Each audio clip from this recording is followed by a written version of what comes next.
7:44 now, and scammers have absolutely no shame. They'll do anything to try to get your money and personal information, especially from our kupuna. In fact, the U.S. Senate has declared May 15th, this Wednesday, as Senior Fraud Awareness Day in order to protect and educate our kupuna. And joining us this morning is Jennifer Russo, a financial educator at the Hawaii State Federal Credit Union.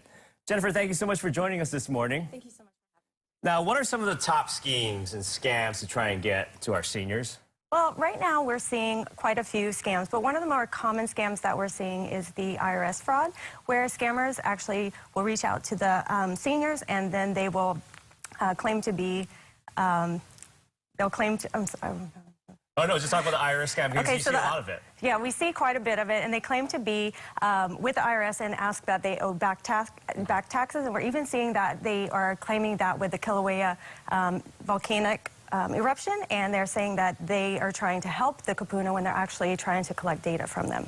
And you also, a very interesting one is like the grandparent scam that a lot of people I know, they call like, hey, Yes, exactly. With the grandparent scam, the scammers actually reach out to the kupuna via phone or even email, and they claim to have a travel emergency or even a medical emergency, and they ask for them to wire the money either into an account, or they're even asking for cash or gift cards now, and they're estimating to have between around $9,000 worth of fraud whenever they're victims of this type of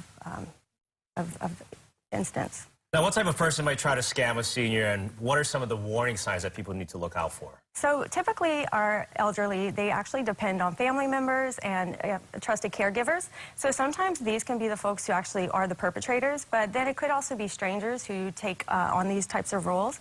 So some of the warning signs would be if we see their bank accounts with some unusual activity, missing property, things along those lines, that could be some warning signs for people to look out for.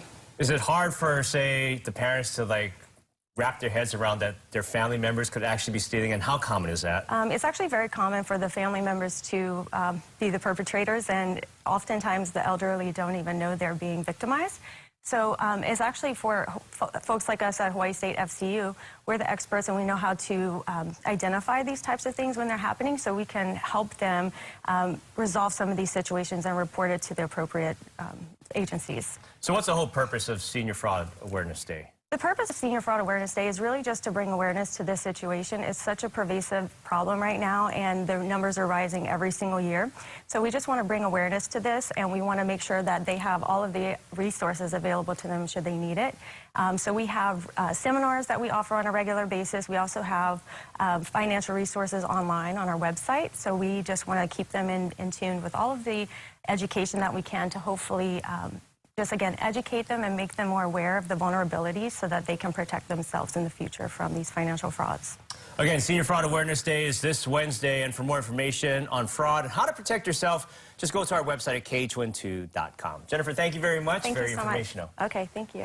All right, coming up next, Chris has your forecast, and just ahead, how much would you pay for a good cup of coffee?